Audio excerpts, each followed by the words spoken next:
ഇന്നത്തെ ഈ വീഡിയോയിൽ പറയുന്നത് നിങ്ങൾ പലരും മ്യൂച്വൽ ഫണ്ടുകൾ, പ്രത്യേകിച്ചും ഇക്വിറ്റി മ്യൂച്വൽ ഫണ്ടുകളിൽ ഇൻവെസ്റ്റ് ചെയ്യരുത് എന്നാണ് ഞാൻ പറയുന്നത്. ഞാൻ സുബീഷാണ്, റുപ്പിമംഗ് എന്ന് പറഞ്ഞ യൂട്യൂബ് ചാനലിലൂടെയും റുപ്പിമംഗ് എന്ന് പറഞ്ഞ വാട്സ്ആപ്പ് സർവീസിലൂടെയും പേഴ്സണൽ ഫിനാൻസുമായി ബന്ധപ്പെട്ട കാര്യങ്ങൾ പറഞ്ഞു തരുന്നത് ഞാനാണ്. നിങ്ങൾക്ക് പലർക്കും അറിയാവുന്ന പോലെ മ്യൂച്വൽ ഫണ്ടുകൾ എന്ന് പറഞ്ഞിട്ടുണ്ടെങ്കിൽ മിക്കവാറും ഇൻവെസ്റ്റർ കാറ്റഗറിയിൽ പെട്ട ആളുകൾക്ക് യോജിക്കുന്ന ഒരു നിക്ഷേപമാണ്. ഇന്നത്തെ ഈ വീഡിയോയിൽ പറയുന്നത് നിങ്ങൾ പലരും മ്യൂച്വൽ ഫണ്ടുകൾ, പ്രത്യേകിച്ചും ഇക്വിറ്റി മ്യൂച്വൽ ഫണ്ടുകളിൽ ഇൻവെസ്റ്റ് ചെയ്യരുത് എന്നാണ് ഞാൻ പറയുന്നത്. എന്തുകൊണ്ട് ഇക്വിറ്റി മ്യൂച്വൽ ഫണ്ടുകളിൽ ഇൻവെസ്റ്റ് ചെയ്യാൻ പാടില്ല, ആര് ഇക്വിറ്റി മ്യൂച്വൽ ഫണ്ടുകളിൽ ഇൻവെസ്റ്റ് ചെയ്തുകൂടാ എന്നറിയുന്നതിനായിട്ട് ഈ വീഡിയോ കാണാം. ടോപ്പിക് ഇഷ്ടപ്പെട്ടു എന്നുണ്ടെങ്കിൽ ഈ വീഡിയോ ലൈക്ക് ചെയ്തുകൊണ്ടൊന്ന് മുന്നോട്ട് പോവുക. നിങ്ങളുടെ ഒരു ഫിനാൻഷ്യൽ ഗോള് അടുത്തെത്തിയിട്ടുള്ള ഒരാളാണ്. ഉദാഹരണമായിട്ട് പറയണമെങ്കിൽ നിങ്ങൾക്ക് നിങ്ങളുടെ മകളുടെ വിവാഹം വരുന്നത് ഒരു 3 മാസത്തിനുള്ളിലാണ് എന്നുണ്ടെങ്കിൽ ഒരു 90% സിറ്റുവേഷനിലും നിങ്ങളോട് പറയാ ഒരു ഇക്വിറ്റി മ്യൂച്വൽ ഫണ്ട് നിങ്ങൾക്ക് യോജിച്ചതല്ല എന്നാണ്. കാരണം എന്താണെന്ന് വെച്ചാൽ ഇക്വിറ്റി മ്യൂച്വൽ ഫണ്ടുകളിൽ നിക്ഷേപം നടത്തുമ്പോൾ നമ്മുടെ പണം പോകുന്നത് സ്റ്റോക്കുകളും അതിന്റെ വില ചാഞ്ചാട്ടം ഉണ്ടാവാൻ സാധ്യതയുള്ള പ്രോഡക്റ്റുകളാണ് എന്നുള്ളതുകൊണ്ട് തന്നെ നമ്മൾക്ക് ഈ 3 മാസത്തിനുള്ളിൽ പണം തിരികെ എടുക്കുമ്പോൾ നമുക്ക് അതിൽ നിന്ന് ലാഭത്തിന് പകരം ചിലപ്പോൾ വലിയ നഷ്ടം വന്നേക്കാം. അതുകൊണ്ടാണ് എപ്പോഴും പറയുന്നത് പെട്ടെന്നുള്ള ഒരു ആവശ്യം വരികയാണെന്നുണ്ടെങ്കിൽ നിങ്ങൾ ഇക്വിറ്റി മ്യൂച്വൽ ഫണ്ടുകൾ നിങ്ങൾ ചേരരുത് എന്ന് പറയും.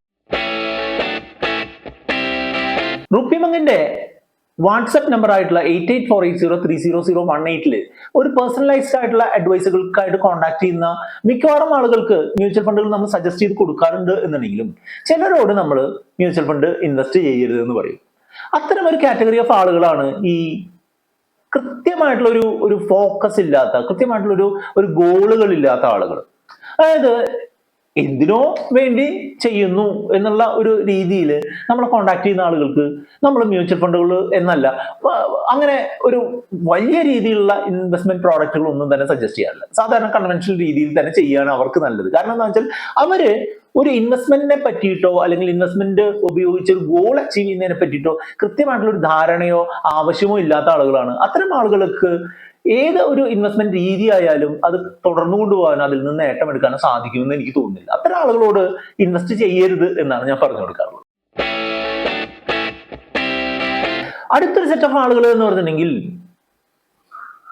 ബാങ്കിൽ നിന്ന് പണം കിട്ടുന്നത് പോലെ നിശ്ചിത പണം നിശ്ചിത ദിവസം കിട്ടണം എന്ന് കരുതുന്ന ആളുകളാണ്.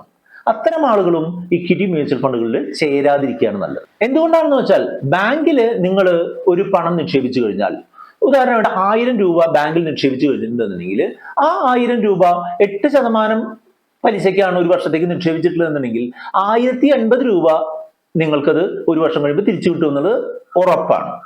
അതേസമയം തന്നെ ഈ 1000 രൂപ നമ്മളൊരു മ്യൂച്വൽ ഫണ്ടിലാണ് നിക്ഷേപിച്ചത് എങ്കിൽ നിങ്ങൾക്ക് ഈ 1080 പകരം ചിലപ്പോൾ 1010 കിട്ടുമായിരിക്കുള്ളൂ. ചില സമയത്ത് 1100 കിട്ടും, ചില സമയത്ത് 1000 പകരം 900 മാത്രമേ കിട്ടുള്ളൂ. അതായത് നമ്മൾ ഒരു ഫിക്സഡ് ഡെപ്പോസിറ്റ് എന്നുള്ള രീതിയിൽ അല്ലെങ്കിൽ ഫിക്സഡ് ഡെപ്പോസിറ്റ് പോലെയുള്ള ഒരു നിക്ഷേപം എന്നുള്ള രീതിയിൽ ഈ മ്യൂച്വൽ ഫണ്ടിനെ കൺസിഡർ ചെയ്യുന്ന ആളുകൾക്ക് പറ്റുന്ന ഒരു ഏർപ്പാടല്ല ഈ ഇക്വിറ്റി മ്യൂച്വൽ ഫണ്ടുകൾ. ഞാൻ മുൻപ് പറഞ്ഞതുപോലെ ഇക്വിറ്റി മ്യൂച്വൽ ഫണ്ടുകളിൽ ഇൻവെസ്റ്റ് ചെയ്യുന്നത് സ്റ്റോക്കുകളിലായതുകൊണ്ട് തന്നെ സ്റ്റോക്കുകളിൽ ഉണ്ടാകുന്ന വില വ്യത്യാസം നിങ്ങളുടെ ഇക്വിറ്റി മ്യൂച്വൽ ഫണ്ടുകളുടെ NAV അല്ലെങ്കിൽ നെറ്റ് അസറ്റ് വാല്യൂ യൂണിറ്റ് വിലയിൽ കുറവ് വരുത്തുകയും നിങ്ങൾക്ക് നഷ്ടം വരുന്നു എന്ന് മനസ്സിലാക്കേണ്ടതായിട്ട് വരും.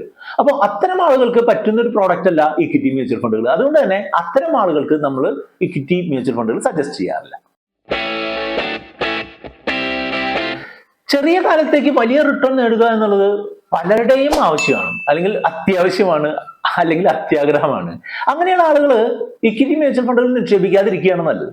ചെറിയ കാലത്തേക്ക് വലിയ നേട്ടം കിട്ടണമെന്നുണ്ടെങ്കിൽ ലോട്ടറി എടുക്കാനോ അല്ലെങ്കിൽ അതുപോലുള്ള എന്തെങ്കിലും ഗാംബ്ലിംഗ് പരിപാടികൾക്ക് പോവുകയാണ് നല്ലത്. ചെറിയ കാലത്തേക്ക് വലിയ നേട്ടം പ്രതീക്ഷിച്ച് മ്യൂച്വൽ ഫണ്ടുകളിലേക്ക് വരുന്നവർ നിരാശരാവാണ് 90% സമയത്തും സംഭവിക്കുന്നത് എന്നുള്ളതാണ് കണക്കുകൾ പറയുന്നത്. അതുകൊണ്ട് തന്നെ ചെറിയ കാലം, അതായത് ഇപ്പോൾ 1 വർഷം അല്ലെങ്കിൽ 6 മാസം കൊണ്ട് എൻ്റെ പണം ഇരട്ടിയാക്കണം, 1 വർഷം കൊണ്ട് എൻ്റെ പണം ഇരട്ടിയാക്കണം എന്നൊക്കെ പറഞ്ഞു വരുന്ന ആളുകൾക്ക് ഇക്വിറ്റി മ്യൂച്വൽ ഫണ്ടുകൾ കൊടുത്താൽ അതൊരു 20% നേട്ടം തന്നാലും അവർക്ക് എന്താണ്, അവർ 100% പ്രതീക്ഷിച്ചത് 20 കിട്ടിയുള്ളൂ എന്നുള്ള നിരാശയായിരിക്കും ഫലം. അതുകൊണ്ട് തന്നെ അത്തരം ആളുകൾക്ക് ഇക്വിറ്റി മ്യൂച്വൽ ഫണ്ടുകൾ നമ്മൾ സജസ്റ്റ് ചെയ്ത് കൊടുക്കാനായിട്ട് പാടില്ല, അല്ലെങ്കിൽ അത്തരം ആളുകൾ ഇത് ചെയ്യാനായിട്ട് പാടില്ല. എല്ലാ വർഷവും 20% കൂടുതൽ നേട്ടം കിട്ടും എന്നൊക്കെ, അല്ലെങ്കിൽ 25% കൂടുതൽ നേട്ടം കിട്ടും, അല്ലെങ്കിൽ കഴിഞ്ഞൊരു വർഷം ഒരു മിഡ് ക്യാപ്പ് ഉണ്ട് 56% നേട്ടം തന്നു, അത് ഈ കൊല്ലവും കിട്ടുമെന്ന് പ്രതീക്ഷിച്ച് വരുന്ന ആളുകൾ പലരെയും നമ്മൾ കണ്ടിട്ടുണ്ട്. അത്തരം ആളുകളും ഈ ഇക്വിറ്റി മ്യൂച്വൽ ഫണ്ടുകൾ വരാതിരിക്കുകയാണ് നല്ലത്. നിങ്ങൾക്ക് പോസിറ്റീവായിട്ടുള്ള റിട്ടേൺ ഉണ്ടാവാം, നെഗറ്റീവായിട്ടുള്ള റിട്ടേൺ ഉണ്ടാവാം, ചിലപ്പോൾ 0 റിട്ടേൺ ഉണ്ടാവും. ഇതെല്ലാം പ്രതീക്ഷിച്ചിട്ട് വേണം ഇക്വിറ്റി മ്യൂച്വൽ ഫണ്ടുകളിൽ നിക്ഷേപിക്കാൻ. ആ ഒരു അറിവ് നിങ്ങൾക്ക് ഉണ്ടാവുന്നത് എന്തുകൊണ്ട് നിങ്ങൾക്ക് നല്ലതായിരിക്കും. മറ്റൊരു തരത്തിലുള്ള ആളുകൾ സ്വന്തമായിട്ട് അങ്ങനെ ഇൻവെസ്റ്റ് ചെയ്യണമെന്നോ സേവ് ചെയ്യണമെന്നോ ആഗ്രഹം ഉണ്ടാക്കില്ല, പക്ഷെ നമ്മുടെ കൂട്ടുകാരൻ ഇൻവെസ്റ്റ് ചെയ്യുന്നുണ്ട്, അല്ലെങ്കിൽ നമ്മുടെ കൂട്ടുകാരി ഇൻവെസ്റ്റ് ചെയ്യുന്നുണ്ട്, അതുകൊണ്ട് ഇൻവെസ്റ്റ് ചെയ്യാൻ വരുന്ന ആളുകളുണ്ട്. അത്തരം ആളുകൾ ആദ്യം മ്യൂച്വൽ ഫണ്ടുകൾ എന്താണ്, എങ്ങനെ നടക്കുന്നു എന്നുള്ളത് മനസ്സിലാക്കിയതിന് ശേഷം ഇക്വിറ്റി മ്യൂച്വൽ ഫണ്ടുകളിൽ ഇൻവെസ്റ്റ് ചെയ്യാൻ വരികയായിരിക്കും നല്ലത്. അത്തരം ആളുകൾ കൺവെൻഷനൽ ആയിട്ട് നമ്മളുടെ മുൻകാലത്തിലുള്ള ആളുകളൊക്കെ ചിന്തിച്ചിട്ടുള്ള പോലെ fixed deposit, real estate, gold, ഇങ്ങനെയുള്ള 3 അസറ്റ് ക്ലാസ്സുകളിൽ മാത്രം നിക്ഷേപിച്ചിട്ടുള്ള ആളുകളായിരിക്കും. അത്തരം ആളുകൾക്ക് ഈ ഇക്വിറ്റി മ്യൂച്വൽ ഫണ്ടും അതുമായിട്ട് ബന്ധപ്പെട്ടിട്ടുള്ള കയറ്റിറക്കങ്ങളും പുതിയതായിട്ട് തോന്നുകയും അത് അവർക്ക് കൂടുതൽ നിരാശ ഉണ്ടാക്കാനും സാധ്യതയുള്ളത് കൊണ്ട് തന്നെ ആരുടെയെങ്കിലും പ്രേരണ മൂലം വരുന്ന ആളുകൾക്ക് പറ്റിയ ഒരു സംഗതിയല്ല ഇക്വിറ്റി മ്യൂച്വൽ ഫണ്ട്. മറ്റൊരു തരത്തിലുള്ള ആളുകൾ എന്ന് പറഞ്ഞിട്ടുണ്ടെങ്കിൽ മ്യൂച്വൽ ഫണ്ടുകളുടെ NFOകൾ മാത്രം പങ്കെടുക്കുന്ന ആളുകളാണ്. അത്തരം ആളുകളും പലപ്പോഴും നിരാശരാവാനുള്ള സാധ്യതയാണുള്ളത്. അതായത് ചെറിയ വിലയുള്ള മ്യൂച്വൽ ഫണ്ടുകൾ വലിയ അളവിൽ വാങ്ങുക എന്നുള്ള ഉദ്ദേശത്തിൽ വരുന്നു.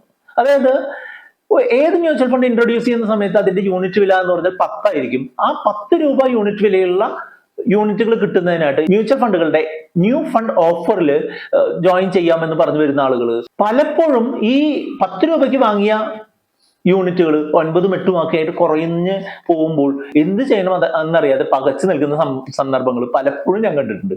അതുകൊണ്ട് മ്യൂച്വൽ ഫണ്ടുകൾ, കുറഞ്ഞ വിലയുള്ള മ്യൂച്വൽ ഫണ്ടുകൾ കൂടുതൽ വാങ്ങുക എന്നുള്ളതിനേക്കാൾ നല്ല ട്രാക്ക് റെക്കോർഡുള്ള, കൂടുതൽ സമയം കൃത്യമായിട്ടുള്ള രീതിയിലുള്ള പെർഫോമൻസ് തരുന്നിട്ടുള്ള നല്ല പോർട്ട്ഫോളിയോയിലുള്ള ഫണ്ടുകൾ ഒരു കോമ്പിനേഷൻ രൂപത്തിൽ നിക്ഷേപിക്കുക എന്നുള്ളതാണ് നമ്മളുടെ വെൽത്ത് ബിൽഡ് ചെയ്യാനുള്ള നല്ല ഒരു മെത്തേഡ്. അതുപോലെ തന്നെ നിങ്ങൾക്ക് ഒരു ലോങ് ടേം ഗോൾ ഒക്കെ ഉണ്ടെന്നുണ്ടെങ്കിൽ ഇക്വിറ്റി മ്യൂച്വൽ ഫണ്ടുകൾ തികച്ചും യോജിച്ചതാണ്. അപ്പൊ ഇതുവരെ പറഞ്ഞിട്ടുള്ള കാറ്റഗറിയിൽ പെടാത്ത ആളാണ് നിങ്ങൾ എന്നുണ്ടെങ്കിൽ നിങ്ങൾക്ക് മ്യൂച്വൽ ഫണ്ടുകളുടെ, ഇക്വിറ്റി മ്യൂച്വൽ ഫണ്ടുകൾ തീർച്ചയായിട്ടും കൺസിഡർ ചെയ്യാം.